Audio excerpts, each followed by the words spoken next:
ही जी जागा आहे तिथे दरवर्षी आम्ही पावसातून भाज्या लावतो. यावर्षी देखील लावलेल्या भाज्यांच्या वेळी आता सुकल्यात म्हणून आम्ही ते आता तोडतोय.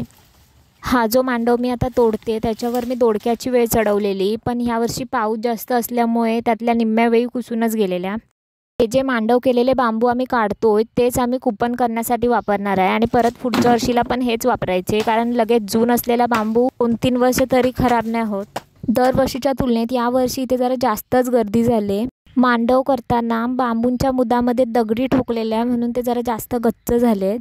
आता यातले अर्धे बांबू असेच कुंपण करायला ठेवणार आणि अर्धे बांधून पुढच्या वर्षीसाठी ठेवणार. आम्ही दोघी इथे सकाळपासून काम करायला आलो आहे, पण इतकी अडचण एका दिवसात काही साफ होणार नाही. काम करता करता दुपार झालेली म्हणून मी दुपारचं जेवण करण्यासाठी घरी गेली आणि परत येऊन थोडं वरचं तोडत होती. तितक्यात मधीच अचानक पाऊस चालू झाला म्हणून आमचं काम तिथेच अर्धवट थांबलं. ही जागा साफ करून इथे आम्ही कोणकोणत्या भाज्या लावणार हे जर तुम्हाला बघायचं असेल तर चॅनलला नक्की सबस्क्राईब करा.